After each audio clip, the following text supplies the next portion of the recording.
Bonjour à tous les amis, c'est OPB, votre très cher One Piece Belgium. J'espère que vous allez bien, que vous avez passé une bonne semaine. On se retrouve aujourd'hui pour la review du chapitre 1023. Et quel chapitre, Oda! Oda, qu'est-ce que tu nous as sorti là? Tant d'informations sur la race de King, sur Zoro, sur Sanji, la forme hybride de Jack, la fin avec Momonosuke. Oh là là, on va essayer de décortiquer tout ça ensemble les amis et je vais vous donner mon avis sur toutes ces belles choses et on en a eu des informations dans le chapitre. C'est parti. La révélation de la race de King implique beaucoup de choses en fait. Oda nous dirige petit à petit vers le endgame de One Piece, là où toutes les informations et tous les mystères vont s'entrecouper.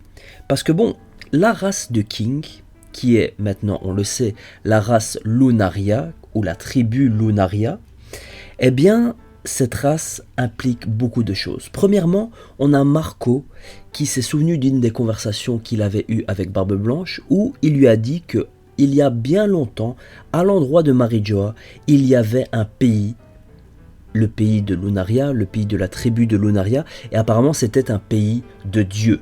Donc déjà, ça implique beaucoup de choses, avec le fait que les Tenryubito, eux, se considèrent comme des dieux, et potentiellement, c'est peut-être eux qui ont éradiqué cette race, la race Lunaria. Cette race vivait sur Red Line, à l'endroit de Marijoa. C'était un pays ou une race qui était considérée comme des dieux, et le nom de cette race, Lunaria, fait référence à la lune, étant donné que Luna signifie lune en espagnol. Et là, les amis, les connexions se font. Vous savez, depuis le début de One Piece, la lune a une symbolique super importante pour Eiichiro Oda. La lune apparaît beaucoup de fois dans le récit. Elle est importante pour le pays de Zou, pour le clan Kozuki, pour les habitants de Skypiea et maintenant, apparemment, pour la race Lunaria. Et n'oubliez pas que Ener est sur la Lune, là, actuellement, aux dernières nouvelles, au dernier SBS. Est-ce que peut-être qu'il n'y aurait pas des petites informations sur les stèles que Ener avait découvert à l'époque sur la Lune? Je vous laisse les stèles là dans la vidéo et vous me dites si vous avez découvert des informations par rapport au peuple Lunaria. Maintenant, est-ce que ce peuple sont des humains? Est-ce qu'ils sont comme les habitants de Skypiea ou est-ce que ce sont peut-être des hommes-oiseaux? J'ai vu qu'il y avait beaucoup de théories sur ça sur internet, sur les forums, sur YouTube. Donc voilà, je vous laisse un peu mijoter avec cette race Lunaria. Ne vous inquiétez pas les amis, je vais vous faire une petite théorie d'ici quelques semaines parce que là, il y a trop de choses, il y a trop de potentiel pour faire une théorie de malade, tout simplement. Et ce qui est vraiment marrant, c'est que King, durant tout ce chapitre, il parle pas beaucoup, c'est quelqu'un d'assez taciturne, et moi j'aime bien ça. J'avais un peu craché sur King, c'est vrai, parce que je le tenais toujours en comparaison avec Katakuri, où Katakuri, il avait vraiment brillé dans l'arc de Whole Cake Island, et là, King, on le voyait pas trop, mais ces deux derniers chapitres, ça m'a redonné de la hype sur King, et en plus il a un style de combat super particulier, avec un sabre qui peut apparemment changer de forme, et il dit bien lui-même qu'il n'est pas un épéiste, et il a donné une de ses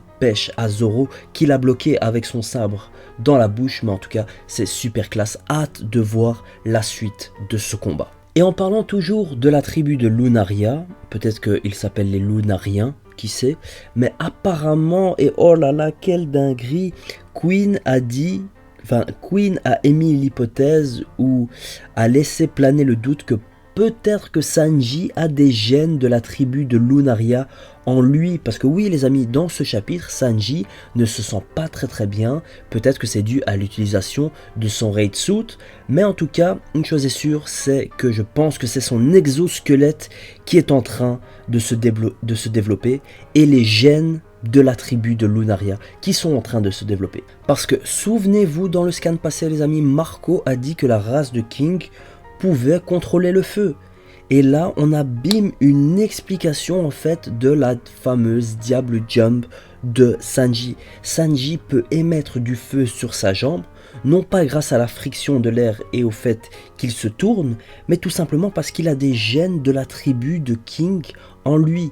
On sait que Judge Vinsmoke était un scientifique super fou qui menait des expériences sur ses fils et sur sa fille, et Sanji n'avait apparemment pas de pouvoir en lui. Eh bien non, il a les gènes de la tribu de Lunaria. Quelle dinguerie les amis, quelle dinguerie. Oda il arrive encore après 1023 scans à nous sortir des explications sur des choses qui se sont passées il y a plus de 10 ans. Le Diable Jump, ça a plus de 10 ans, ça date de Enies Lobby. Donc pour ça, franchement, je dis chapeau Oda. Et ça va être peut-être un power-up de Sanji. Le fait qu'il va éveiller vraiment ses gènes de la tribu de Lunaria, il pourra peut-être contrôler le feu non pas juste sur sa jambe, mais partout autour de lui, un peu comme King. Je vous réserve une petite vidéo sur les power-up de l'équipage de Luffy, surtout sur Luffy, Zoro, Sanji, parce que là avec ce chapitre c'est trop, ce chapitre m'a donné envie de faire trop de vidéos malgré que je bosse et que je dois étudier, j'ai trop d'idées de vidéos qui fusent. D'ailleurs, on a une sorte de confirmation que Zoro est un descendant en fait clairement de Ryuma, que ça les amis, c'est un truc de fou. Du coup Zoro a affronté à Thriller Bark son ancêtre clairement, parce que Kawamatsu et Hyogoro parlent clairement du fait que Zoro ressemble à Shimotsuki Ushimaru. Il avait les sortes de mêmes cheveux, le même style de combat, et en plus dans ce chapitre on voit une image de Ryuma quand il n'était pas mort, parce qu'on l'a vu à Thriller Bark, quand il était mort il ressemblait clairement pas à Zoro, mais de son vivant il lui ressemble comme deux gouttes d'eau, et en plus il a aussi une cicatrice à l'œil. Mais c'est quoi ce truc de dingue? Est-ce la destinée? Est-ce, je sais pas, la descendance? En plus, ils disent que, comme par hasard, c'est Zoro qui est venu rapporter le fameux sabre de Ryuma, le Shisui. Donc voilà, truc de dingue. Est-ce que Zoro est un descendant de Ryuma? Clairement, je le pense. Du coup, le vrai nom de Zoro, ce serait apparemment Shimotsuki Zoro au lieu de Roronoa. Apparemment, Oda va expliquer ça. Il a dit dans les SBS que la descendance de Zoro, enfin la descendance, son arbre généalogique va être un peu expliqué. Parce que comment peut-il être un descendant de Shimotsuki, des Shimotsuki, si il est né à East Blue? Ou peut-être qu'il est né à Wano Kuni et qu'après son maître l'a apporté dans le dojo à East Blue. Mais pourquoi? Bref, gros point d'interrogation. En tout cas, Ryuma, ancêtre de Zoro, c'est trop classe.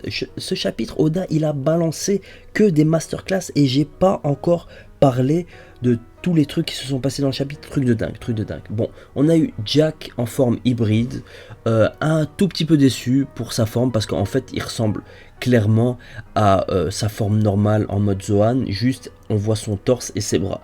Bref, Inuyarashi Nekomamushi en forme Sulong, trop classe, mais bon, ils l'ont utilisé face à Kaido. Ils n'avaient pas dit qu'ils ne pouvaient pas l'utiliser pendant je ne sais pas combien de temps ou quoi. Enfin bref, je trouve que c'est hype, du coup, let's go. On a Queen qui lance un petit rap. C'était un peu what the fuck. Et tant mieux, parce que je voyais pas Sanji et Zoro one shot King et Queen. Du coup, on se dirige vers Zoro versus King et Sanji versus Queen. Ça va être trop hype. Et peut-être que Queen va encore nous révéler des informations sur Judge, sur la tribu de Lunaria, sur bref, tous des trucs scientifiques sur Vegapunk. On a une mention de Vegapunk dans ce chapitre. Apparemment Queen est un cyborg que même Vegapunk ne pouvait pas créer, rien que ça. C'est vrai que Queen est un sacré cyborg avec son cou, avec toutes ses griffes à la Dr Octopus. D'ailleurs il y a le trailer de Spider-Man, rien à voir, hein, mais il y a le trailer de Spider-Man qui est sorti et on a vu le Dr Octopus et c'est marrant que dans ce chapitre on voit des griffes et des queues comme Dr Octopus. Bref, je ferme la parenthèse, c'était trop classe. Et à la fin les amis, la fin c'est Momonosuke en forme adulte. Oda il speed clairement. Moi je pensais que Momonosuke en forme adulte ça allait prendre peut-être 3-4 scans, mais même pas, ça a pris 2 scans je crois. Il est trop classe, sa forme dragon ressemble telle quelle à celle de Kaido. Maintenant la big question c'est est-ce qu'il va rester en forme adulte comme ça, ou est-ce qu'il y aura un effet secondaire et il va retrouver sa forme jeune? Je ne sais pas. En tout cas, pour son apparence, Shinobu dit clairement qu'il ressemble tel quel à et bien sûr c'est à Oden Kozuki. Du coup on va avoir un Momonosuke qui ressemble en forme adulte à Oden Kozuki. J'avais mis une image sur mon Twitter, c'était assez marrant, mais en tout cas je suis quasi sûr qu'il ressemble à ça en fait. Peut-être juste qu'il va changer la coupe de cheveux, mais voilà, ça va être hype. Luffy va monter sur le dos de Momonosuke et va venir devant Kaido. Et ça va être une bataille de dingue. Ça va être Luffy, Momonosuke forme adulte, Yamato contre Kaido. Si Yamato n'est pas KO, ça va être un truc de fou furieux les amis. En tout cas, Oda, cette semaine, franchement, il m'a bien hypé et ça faisait longtemps que j'avais plus un chapitre comme ça avec des informations sur le lore de One Piece, des power-up, des mentions de Ryuma, Momonosuke forme adulte. C'était... j'ai trop kiffé. Des formes hybrides aussi. Voilà. Voilà les amis, c'est la fin de cette review. Franchement, j'ai kiffé l'affaire, je suis tout excité. On dirait un gosse, mais il y a plein d'idées de vidéos qui fusent dans ma tête. Et voilà les amis, si vous avez kiffé cette vidéo et si vous avez kiffé ma bonne humeur en parlant du chapitre, n'hésitez pas à laisser un like, à vous abonner, à activer la cloche, c'est très important. À laisser un commentaire pour l'algorithme de YouTube.